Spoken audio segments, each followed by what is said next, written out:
विरहा में 4 लाइन भूमिका के अंदर भाव कहा नाम बा कैसे।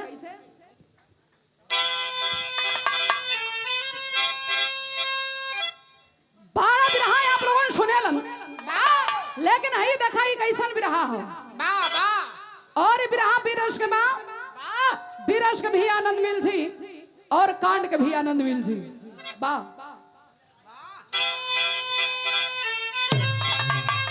होता नया ब्रुवान मात्र भूमि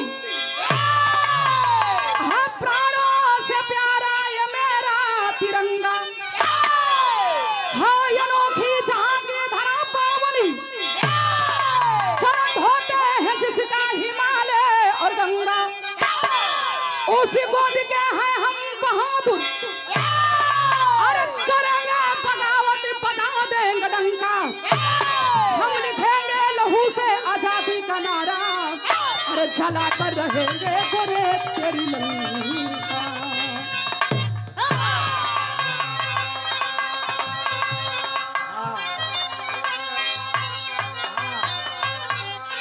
एक मिनट बस एक यहाँ एक लेन कवाली का टुकड़ा बा। कौन कवाली बा मास्टर?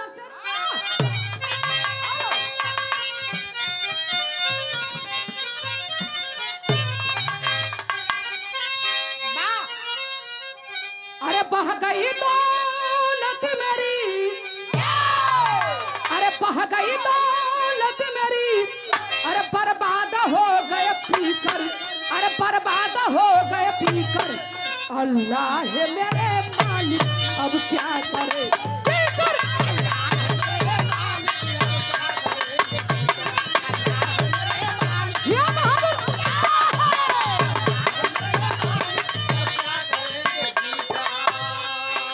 लेकिन विरहा में भाबा इ लाइन ओ वीरन खातिर लिखे के पड़ल। कौन वीर?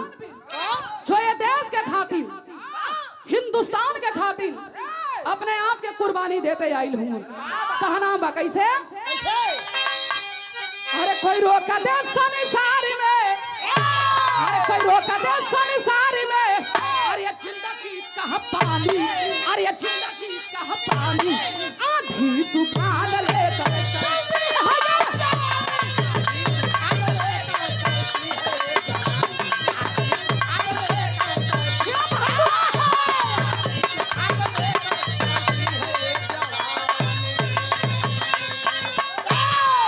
कहानी बाबू जी यही से शुरुआत हो गई। ये केकर कहानी हो कहां से लिखल गई। विरहा के कसौटी पर जोहरी सर में लिखे के पड़ल कैसे।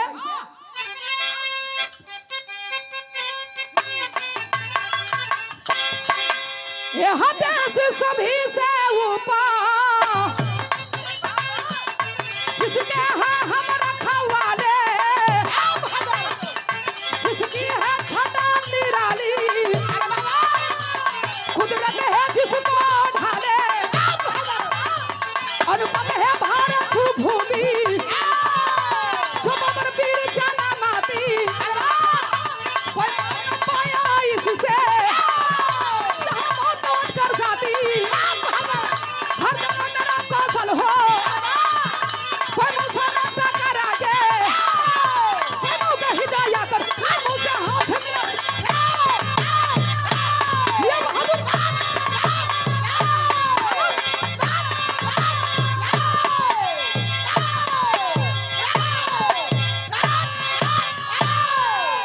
ए भैया बात के आप लोगों ने समझ ली। ये वो समय के कहानी बा जौना समय हमार देश अंग्रेजन के गुलाम रहे।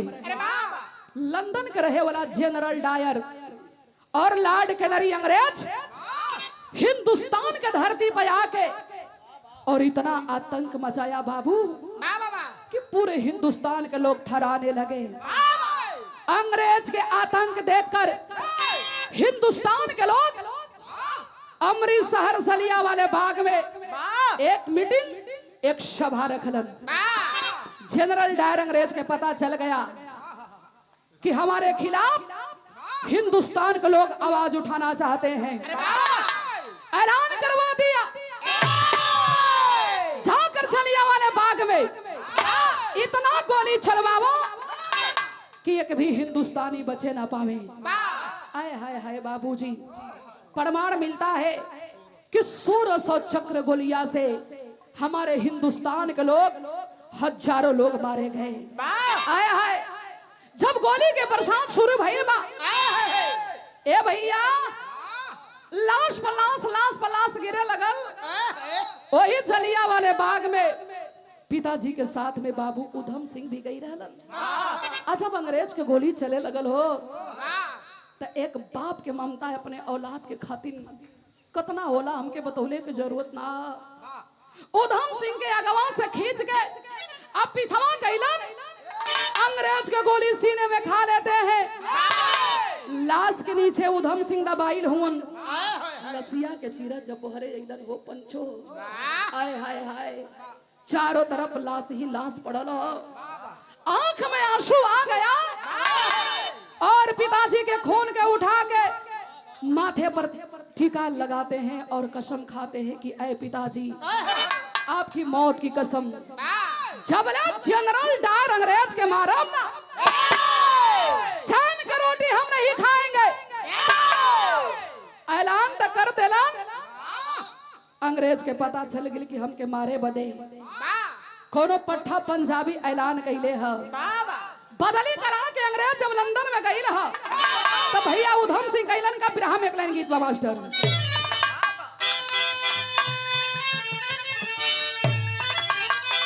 आए हाय, स्वर्गीय रामदेव गुरु जी ए लाइन के बड़ा मचल के गाई। कैसे मास्टर? अरे हाय झूलनी पबुड़ानी, अरे हाय झूलनी पबुड़ानी, जहाजिया मांगाता, अरे हमारे पाये जे गुरु जगीरा जरादा।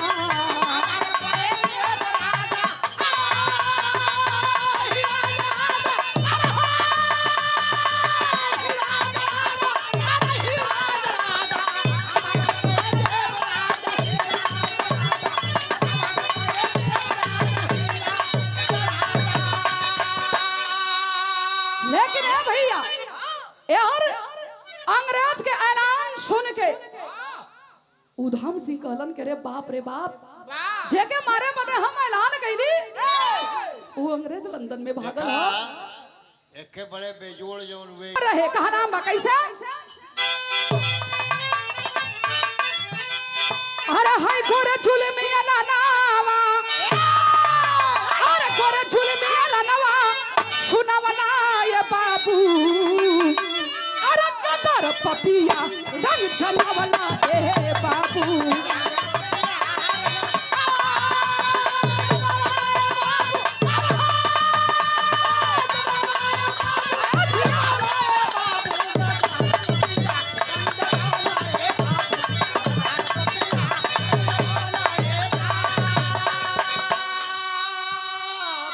ए भैया उधम सिंह कहलन का भइल, लंदन में अंग्रेज भागल है ना, 7 समुंदर पार करके लंदन में गईलन। क्रिस्टन हाल में अंग्रेज के मीटिंग चलत रहल, सभा चलत रहल। पत्रकार के भेष बना के सामने वाले कुर्सी पर जाके बैठ गईलन और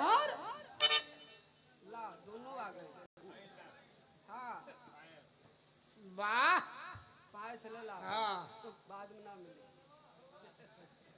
बड़ चौकियों की जरूरत पड़ी। हाँ क्यों चौक? वही बाबू उधम सिंह लंदन में जाके और वही क्रिस्टन हाल में अंग्रेज के मीटिंग चलत रहल, सभा चलत रहल। सामने वाला कुर्सी पर पत्रकार के भेष बना के बैठल हुन, यही मुरेठा में पिस्टल के छुपौले हुन। अंग्रेज माइक पकड़ के इतना ही तो बोला, यही जनरल डायर अंग्रेज हिंदुस्तान के धरती पर हमने इतना गोली चलवाया कि एक भी हिंदुस्तानी बच नहीं पाए। तबले हो बाबू उधम सिंह वही कलम के तोड़ के फेंकलन, अब मुरेठा से निकाल के पिस्तौल वही अंग्रेज के सीने में ताड़ ताड़ 3 गोली। लेकिन आए हाय हाय, मारे के तो मार दिलन, लेकिन पापी अंग्रेज बाबू उधम सिंह के पकड़ के वही लंदन के धरती पर पेंटावेला जेल में ले जाके फांसी की सजा दे देलन। ई बात पेपर में छप गई। बतिया पढ़लस के उधम सिंह के दोस्त जेकर नाम बा दिलबाग सिंह। एक दांत के रोटी खा एक साथे रहा। सुबेर के बेला हा दिलबाग सिंह के बचपने में बाबू माई छोड़ के मर गिरलन। एक बहिन बा पिमला बहिनिया लोटा के पानी ले आके देलस। कलस किए भैया बिहान हो गई बा, तनी मुंह हाथ धो के कुछ खा पी ला।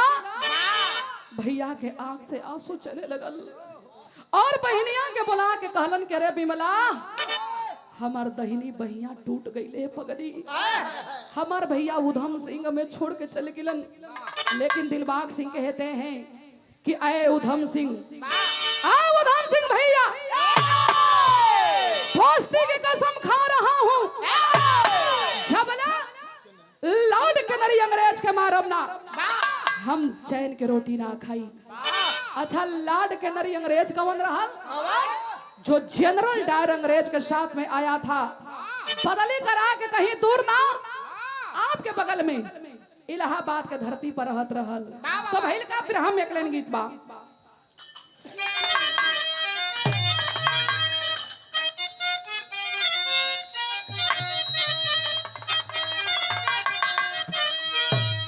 कौनो दुल्ही अपने देवर से कहले बिया, का कहलस? अरे कही आइया देवर जी दरद करे।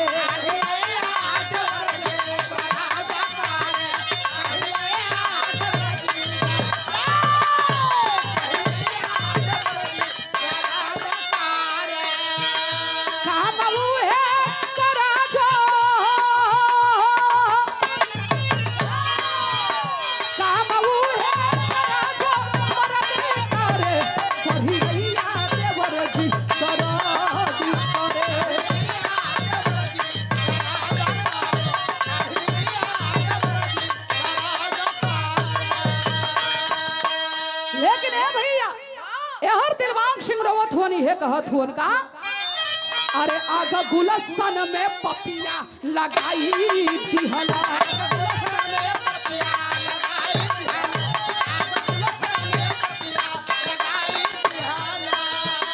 आके भारतीय ने मोर गोलिया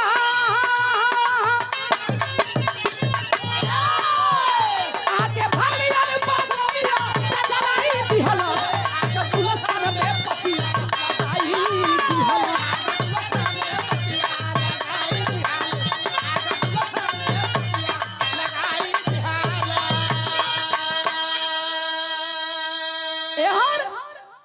दिलबाग सिंह ऐलान कैलन तबले वही लाड के नरी अंग्रेज, अंग्रेजों का शासन चल रहा था बाबूजी। ऐलान करवा दिया जो दिलबाग सिंह के पकड़वाएगा मुंह मांगा इनाम दिया जाएगा। आए है बाबूजी। हर दिलबाग सिंह के बहनिया बिमला के बुला के कहलन के रे बहनिया माई बचपने में कहले रहल कि हम तो दुनिया के छोड़ के जाते बानी, लेकिन ये तोहार बहिन आई तोहार बेटी ही हमसे बचन दा कि हमरे बेटीवा के तू ही कन्यादान करबा। वही बहिनिया के शादी के दिन रख देले हुवन। 3 दिन बाद दरवाजे पर बारात आवे वाली बा। अंग्रेज चप्पा चप्पा घेरले हुवन। सोचत हुवन दिलबाग सिंह कि बहिन के कन्यादान करे से पहले पकड़ जाई तब माई के हमारे आत्मा के शांति ना मिली। ए बाबू ए हर दिलबाग सिंह क्रांतिकारी नौजवानों के खेमा में गईलन और अंग्रेज पाता पा के चारों तरफ से भैया भैया भैया क्रांतिकारी नौजवानों के खेमा को घेरवा लिया और दिलबाग सिंह के बंदी बना लिया। ले जाके जेल में अंग्रेज तड़पा तड़पा के मारने लगा। दिलबाग सिंह हाथ जोड़ के कदम किए साहब एक दिन बदे खाली हमें छोड़ दा, कल हमार बहनिया के बारात आवे वाली बा, बहन के डोली में बैठा के अपने आप के तोहरे हवाले कर दे। लेकिन अंग्रेज नहीं माना बाबू। वही जेल में भैया बेहोश पड़ल हुआ तो भैल का भाव है मास्टर।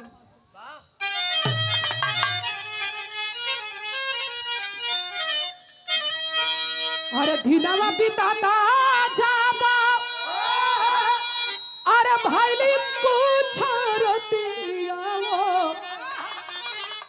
दुआरे पयल मोहन विमला के बाराती होते सुबेरे कोमल भैया मोर विदाई करेंगे आज वहाँ बहाना विमला अपने भैया के सूरती ए बाबू बारात आके द्वार पर लग गई हो न बारात के कोनो व्यवस्था न कोनो इंतजाम गांव के लोग कहलन के रे भैया गांव के एक बेटी के इज्जत के सवाल बा पगली टोरी ओकर बाबू माई ना हुन ओकर एके गो भाई रहल वहू के पता ना बा बाहरे गांव के लोग बारात के मिल के सेवा सत्कार करत हुन पंडित जी जब लड़का लड़की के लेके मड़वा में बैठलन सिंदूर दान करावे बदे हो बाबू ओही पापी अंग्रेज जेल में इतना तड़पा तड़पा के मरलन कि भैया तड़प तड़प के पंतम तोड़ देलन फटही चद्दर में लसिया लपेट के वही मड़वा के लगे पहुंचवा देलन अगनवा में बियाह बैठल है दोरिया पर लाश रखल है गौवा के लोग हाय हाय कैले बा लोगन के खलबली से विमला सोच गेल कि हमार भैया आइल हुन हमसे मिले बदे ना आवत हुन जाती है बाबू भैया के लाश रखा ना पागल हो गई रोवतिया का हो गौवा के लोगन के लगल धीरावे तो लोगन के शर्म ना लगा था खड़ा होके देखो तू लोगन हमर भाई यही जमीनिया पर सुतल है हमर भाई यही धुरिया में सुतल है ए भैया चरपाई लावा हो चरपाई लेके मेरे भैया के सुतावा गांव के लोग कहलन कि विमला तोर भाई अबे दुनिया में ना हरे पगली कौने भाई के चरपाई पर सुताई हम चदरिया खींचलस भैया के शरीरिया के जब पूरा चाम होस्ताइल देखलस ए दोनों हाथवा वही सीनवा पर पटक के कहलस कि आई हो भैया क्योरो के ना छोड़ला बाबू माई टूवर तक के चली गईला लेकिन तू हमें टोरी बना के चल गेला पाकिट में हाथ डालती है तो एक चिट्ठी मिला है बाबू मरने से पहले भैया अपने खून से उस पाती को लिखे थे कि अरे विमला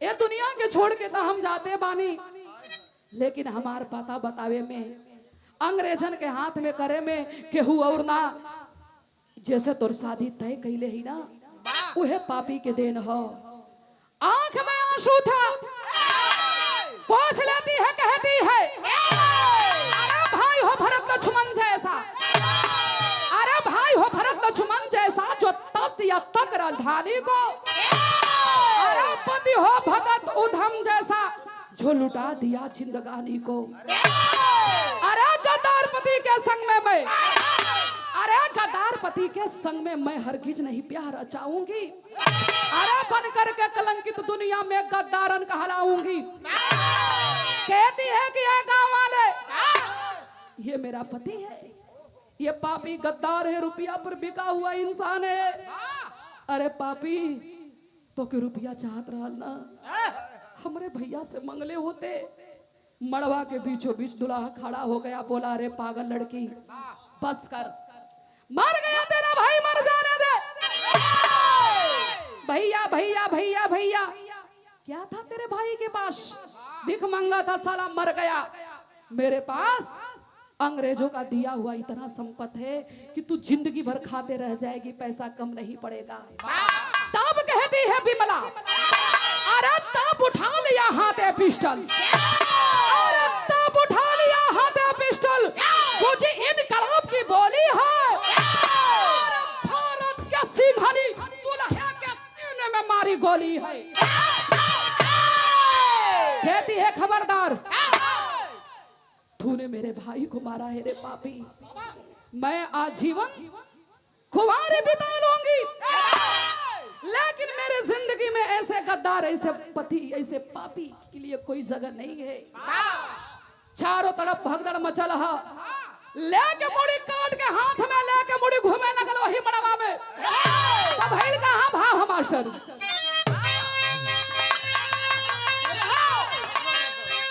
अरे हाय भगदड़ मचल सोला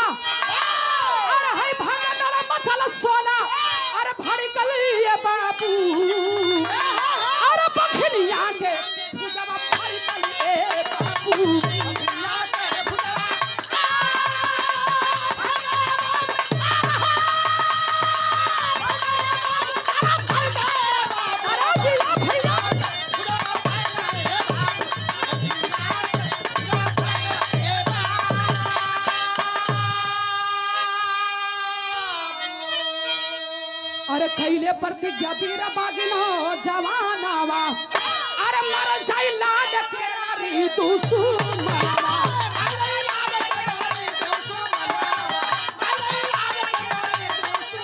अरे सुन के छाती गोरावन अरे सुन के छाती गोरावन के धर गया जाके भर बाबू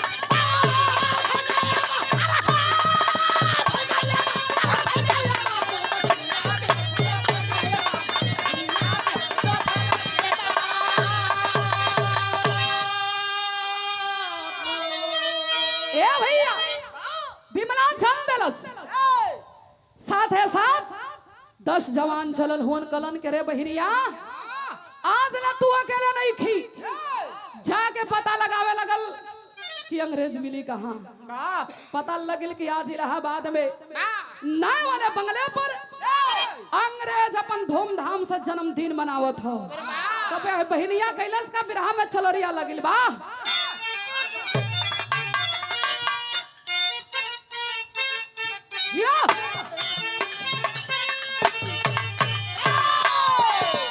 हितिया के हमरा गुरु लगन गावा कैसे गावा कहरी उमर कमर लचकनिया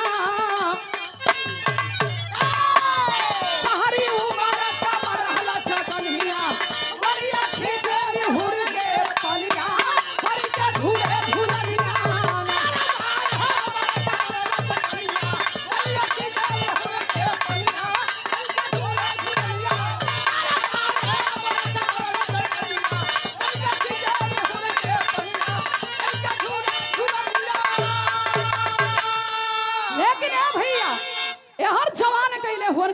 अरे लिहला घेर से रतन लागल पाया लिया हो दुनिया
मस्ताना ये हमारे ओर से लेना ए भैया तेरे अंग्रेज गोरे पापिन के पकड़ लेती है इलाहाबाद में अंग्रेज के बंगले पर जाके और अंग्रेज के जन्मदिन में शामिल हो जाती है बदले के आगे ही सीने में भड़कत हो यही फेटा में तलवार ले ले ही बम बनले पिया यही कमर में शराब के बाटल खोल के अंग्रेज के लगल पियावे ओके का पता है कि हमार मौत खड़ा बा ए भैया देखलस कि अंग्रेज धीरे धीरे नशा में चूर हो के इधर उधर गिरे लगल निकाल के बम के गोला फेंकती है तेरे अंग्रेज गोरे पापिन के बंदी बना के बिमला जब लेके चलल है तो तेरे के अंदर भाव है मास्टर बा अरे बगावत करने भागी चल पड़े अरे बगावत करने भागी चल पड़े नारा इनकलाब के जंग लगावत रे लगा ए भैया बारह बहनिया ले जाके और बांध देती है क्रांतिकारी नौजवानों के खेमा में फूट फूट के रो रही है कह रही है रे अंग्रेज जेके तू मर ले वो हमार भाई ना हमार धर्म के बाप रहलन हम बाबू माई के ना देख ले रही, लेकिन उन्हीं के हम देख के अपन बाबू माई भाई सब कुछ उन्हीं के मन ले रही। याद रहे ये धरती पर जब जब पाप बढ़ल हा, वो पाप के अंत जरूर भइल हा, लेकिन आज तोरे अंत हमारे हाथे लिखत हो। तो भइल का आला के अंदर भाव हो मास्टर।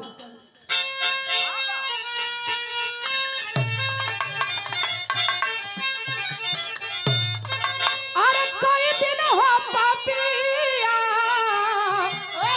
पहाड़ बन के रही है, जाई जाई जहिया समय के तूफान,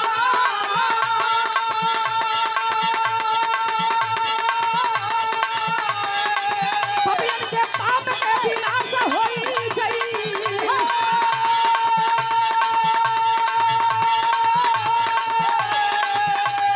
नाही धरती पर हंसायत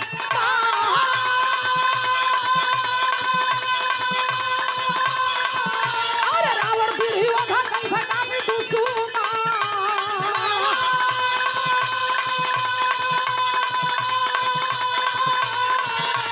अंत वैसा सनवा के भैया श्री माँ,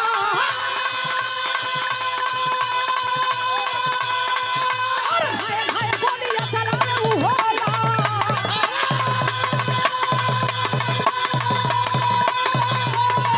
अरे भाई भाई बोलिया चलावे उ होला,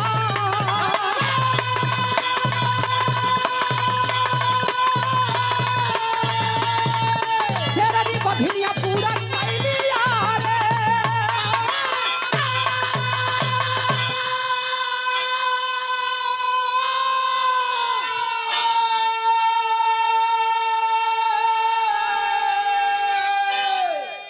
आए बाबू सी वही तेरे अंग्रेज गोरे पापिन के ऊपर अपने हाथ से गोली चलाती है और गोरे गोरे चेहरा में काला करिखा पुतवा के बाजार के हर चौराहे पर एक लाश टंगवा देती है। लाश के ऊपर लिखवाती है अंग्रेजी शासन मुर्दाबाद, भारत के क्रांति जिंदाबाद। तो बिरहा के निचोड़ में लिखे के पड़ल कैसे?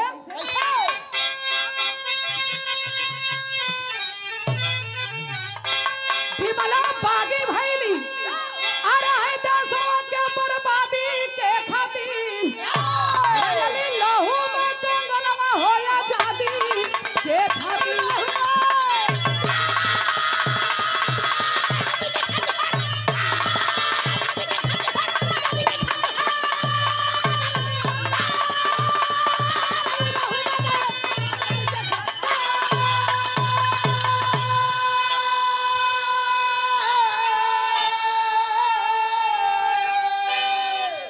ए भैया तो ये रहा हिंदुस्तान के एक बेटी की कहानी। ये धरती पर जवान अपने आप के कुर्बानी देले हुवन तो हिंदुस्तान के नारी भी कम ना रहली। यही से हमारा बिरहा के शीर्षक रहल पिस्टल और पियरी। आखिरी मन में भाव है कैसे? गुरपतु गुरछाई बर कहे बीरो का मेरा घराना, काशी बुल्लू सुखनंदन क्या जाने सारा जमाना। अरे बगावत करने बागी चल पड़े रजनी कभी जोखन